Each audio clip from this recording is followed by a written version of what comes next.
பிதுக்கு பருப்பு குழம்புனா இப்படி தான்ப்பா இருக்கணும் அப்படின்னு சொல்கிற அளவுக்கு சும்மா சூப்பராக வச்சு கொடுக்கணும். அதுதான் நம்ம பண்ண போகிறோம் இன்றைக்கி, அதுவும் கிராமத்து ஸ்டைலில். அதுக்கு இப்போ ஃபஸ்ட்டு வந்து பார்த்திங்கன்னா, நம்ம ஒரு கிளாஸ் நிறையா மொச்சப்பயிறு எடுத்துருக்கோம். நம்ம காட்டில் விளைஞ்ச மொச்சை இது. நம்ம நார்மலாக கடையில் வாங்குறது கிடையாது. அதனால் இந்த மொச்சை வந்து நல்லா ஊறி வரணும். அதான் நம்மளுக்கு வந்து பிதுக்கி எடுக்கிறதுக்கு ஈஸியாக இருக்கும். நைட்டே நம்ம வந்து ஊற வைக்கிறோம். ஊற வச்சாச்சுன்னா மார்னிங் எந்திரிச்சு இதை பிதுக்கி எடுக்கிறதுக்கு நம்மளுக்கு வந்து ரொம்ப ஈஸியாக இருக்கும். அதுவும் இல்லாமல் மார்னிங் சாப்பாட்டுக்கே நம்ம இதை வச்சு சாப்பிட்லாம். இட்லிக்கு வச்சு சாப்பிட்லாம், தோசைக்கு வச்சு சாப்பிட்லாம். டேஸ்ட்டு பார்த்திங்கன்னா அவ்வளோ சூப்பராக இருக்கும். சாதத்துக்கும் வச்சு சாப்பிட்லாம். டேஸ்ட்டு பார்த்திங்கன்னா அருமையாக இருக்கும். இதுக்கு கூழ் வடகமோ இல்லை முறுக்கு வடகமோ அப்பளத்தை வச்சு பொரித்து வச்சு சாப்பிட்டோம்னா டேஸ்ட் அவ்வளோ சூப்பராக இருக்குங்க. இப்போ வந்து பார்த்திங்கன்னா நம்ம எல்லா பருப்பையும் பிதுக்கி எடுத்தாச்சு. பார்த்தாலே தெரியும் சூப்பராக வந்துருச்சு. இப்போ நம்ம இதை குழம்பு வச்சிடலாம். அதுக்கு வந்து தேவையான பொருள் பார்த்திங்கன்னா, சின்ன வெங்காயம் தான் மெயினாக எடுத்துக்கிறணும். பெரிய வெங்காயம் எடுக்கக்கூடாது. சின்ன வெங்காயம் ஒரு 10லேருந்து ஒரு 12 வெங்காயம் வந்து நம்ம எடுத்துருக்கோம். தக்காளி பார்த்திங்கன்னா ஒரு 3 தக்காளி மீடியம் சைஸில் கட் பண்ணி வச்சுருக்கோம். ஒரு 2 முருங்கைக்காய், மெயின் முருங்கைக்காய் வேணும் இதுக்கு. முருங்கைக்காய், சின்ன வெங்காயம் வந்து மெயினாக வச்சுக்கிறணும். அதான் பார்த்திங்கன்னா இந்த பிதுக்கு பருப்பு குழம்புக்கு மெயின் டேஸ்ட்டையே எடுத்து கொடுக்கும். எண்ணெய் சேர்த்துட்டு 1/4 ஸ்பூன் கடுகு, கொஞ்சமாக கருவேப்பிலை சேர்த்துடலாம். இதுக்கு தேவையில்லாத எந்த மசாலாவும் சேர்க்கக்கூடாது. நம்ம வீட்டில் அரைச்ச மசால் பொடி இருக்குது, அது மட்டும்தான் சேர்க்கணும். அதுவும் இல்லாமல் அந்த மசாலா சேர்க்குறதுக்கு முன்னாடியே இந்த பிதுக்கு பருப்பை வந்து சூப் எடுக்க போகிறோம். அதையும் பார்க்கலாம் பின்னாடியேவும். இப்போ வந்து சின்ன வெங்காயமும் பூண்டையும் சேர்த்துக்கலாம். நல்லா வதக்கிடுவோம். சின்ன வெங்காயம் நல்லா வதங்கி வரணும். பிதுக்கு பருப்பு சூப்புன்னு சொல்கிறோம்ல, அது வந்து பார்த்திங்கன்னா கரெக்டாக நம்ம மசாலா சேர்க்குறதுக்கு முன்னாடி அதோட சாறு எடுத்து நம்ம சாப்பிட்ணும். அது உடம்புக்கு ரொம்ப நல்லது. பார்த்திங்கன்னா சூப்பு மாதிரியே தான் இருக்கும். டேஸ்ட்டும் அவ்வளோ சூப்பராக இருக்குங்க. இப்போ வெங்காயம் நல்லா வதங்கி வந்துருச்சு. 3 தக்காளி சேர்த்துக்கலாம். சேர்த்துட்டு நல்லா வதக்கிடுவோம். தக்காளி பார்த்திங்கன்னா நல்லா பெருசு பெருசாக கட் பண்ணி போட்டிருக்கோம். ஏன்னா தக்காளி நல்லா வதங்கி வந்துடும். பருப்பு வேகும் போது தக்காளி நல்லா மசிஞ்சு வந்துடும். அதனால தான். இப்போ பார்த்திங்கன்னா தக்காளி நல்லா வதங்கி வரட்டும். தக்காளி நல்லா வதங்கி வந்துடுச்சு. இப்போ வந்து முருங்கைக்காயை சேர்த்துக்கலாம். முருங்கைக்காயோட பச்சை வாசனை போகிற அளவுக்கு நல்லா வதக்கிடுவோம். ஒரு 2 நிமிஷமாவது நல்லா வதக்கணும். அதான் அதோட காயோட பச்சை வாசனை போகும். இப்போ பிதுக்கு பருப்பு எடுத்து சேர்த்துக்கலாம். நல்லா பார்த்திங்கன்னா அந்த வெங்காயம், தக்காளி, முருங்கைக்காயோட நல்லா கலந்து விடுவோம்.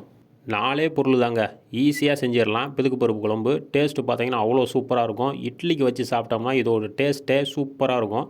ஒரு தடவை ட்ரை பண்ணி பாருங்கள். இப்போ வந்து நம்மளுக்கு நல்லா மிக்ஸ் பண்ணி விட்டோம். இப்போ வந்து மஞ்சள் தூள் ஒரு 1/4 ஸ்பூன் சேர்த்துக்கலாம். நல்லா கலந்து விட்ருவோம். இந்த பிதுக்கு பருப்பு குழம்புக்கு சைடிஷ்னு பார்த்தீங்கன்னா அப்பளம் பொரிச்சாலே சூப்பர் டேஸ்ட்டாக இருக்கும். அதுவும் இந்த முறுக்கு வடகம், கூழ் வடகம், இந்த அப்பளம் வச்சு சாப்பிடும்போது டேஸ்ட்டே பார்த்தீங்கன்னா அவ்வளோ சூப்பராக இருக்குங்க.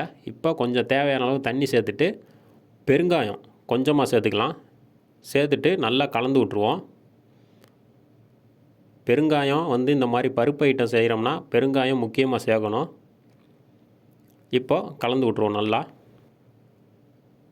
நல்லா கலந்து விட்டாச்சு. இப்போ தேவையான அளவு உப்பு சேர்த்து விட்ருவோம். சேர்த்துட்டு நல்லா கொதித்து வரட்டும். தட்டு போட்டு மூடிடலாம். இதில் எந்த மசாலாவும் இந்த டயத்தில் நம்ம சேர்க்கக்கூடாது. நம்ம வந்து அதுலேருந்து சாறு எடுக்க போகிறோம். அதனால் ஒரு 10 நிமிஷம் நல்லா கொதித்து வரட்டும். நல்லா வெந்து வரட்டும் பருப்பெல்லாம். அதுக்கப்புறம் நம்ம பார்க்கலாம். ஒரு 10 நிமிஷம் கழித்து திறந்து பார்ப்போம். சிம்மில் வச்சிடலாம். ஒரு 10 நிமிஷம் கழித்து இப்போ நம்ம பார்க்குறோம். நல்லா பருப்பெல்லாம் பார்த்திங்கன்னா இந்த டயத்தில் ஒரு 80% நல்லா வெந்து வந்திருக்கும். இப்போ அதிலேருந்து நம்ம சாறு மட்டும் ஒரு கிண்ணம் நிறைய எடுக்க போகிறோம். அந்த சாறு பார்த்திங்கன்னா டேஸ்ட் அவ்வளோ சூப்பராக இருக்குங்க. அந்த பருப்போட ஃப்ளேவர் ஃபுல்லாக அதில் இருக்கும். சாப்பிடும் போதே சூப்பு மாதிரியே தான் இருக்கும். உடம்புக்கும் ரொம்ப நல்லதுங்க. இப்போ இந்த டயத்தில் வந்து நம்ம மசாலா சேர்க்க போகிறோம். நம்ம வீட்டில் அரைச்ச மசால் பொடி இருக்குது. ஒரு 3 ஸ்பூன் இதில் சேர்த்துக்கலாம். சேர்த்துட்டு நல்லா கலந்து விட்ருவோம். அவ்வளோதாங்க, வேறு எந்த மசாலாவும் நம்ம சேர்க்குறதில்ல. இந்த வீட்டில் அரைச்ச மசால் பொடியோட ஃபுல் வீடியோ வந்து நம்ம யூடியூப் சேனலில் இருக்குது. வேணுங்கிறவங்க பார்த்துக்கோங்க. நல்லா கலந்து விட்ருவோம். இப்போ வந்து நல்லா பார்த்திங்கன்னா சூடாகி வரட்டும். நம்ம தட்டு போட்டு மூடிடலாம். பிதுக்கு பருப்பு சூப்பு நம்மளுக்கு ரெடி ஆகிடுச்சு. இதை சாப்பிட்லாம். டேஸ்ட்டு பார்த்திங்கன்னா அவ்வளோ சூப்பராக இருக்கும். இப்போ வந்து பார்த்திங்கன்னா நம்மளுக்கு பிதுக்கு பருப்பு வந்து நல்லா சூடாகி வந்துருச்சு. இப்போ வந்து நம்ம தட்டு போட்டு மூடிடலாம். ஒரு கிளறி விட்டுட்டு நல்லா கிளறி விட்டுருவோம். இப்போ வந்து தட்டு போட்டு மூடி ஒரு 5 நிமிஷம் விட்டால் போதும். நம்மளுக்கு வந்து பருப்பு நல்லா வெந்து வந்துடும். ஒரு 10 நிமிஷம் வெந்ததுலேயே பருப்பு நல்லா வெந்துருச்சு.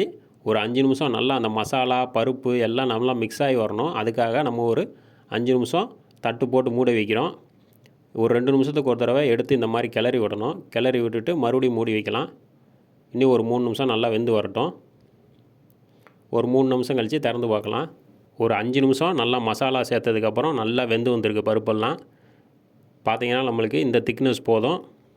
இந்த பக்குவத்தில் நம்ம இறக்கி வச்சிடலாம். பருப்பும் பார்த்திங்கன்னா ஒன்றோட உடையில சூப்பராக வந்திருக்கு.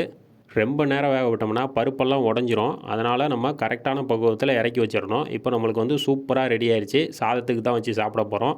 பிடிச்சிருந்தால் லைக் பண்ணுங்கள், ஷேர் பண்ணுங்கள், சப்ஸ்கிரைப் பண்ணுங்கள் ஃப்ரெண்ட்ஸ்.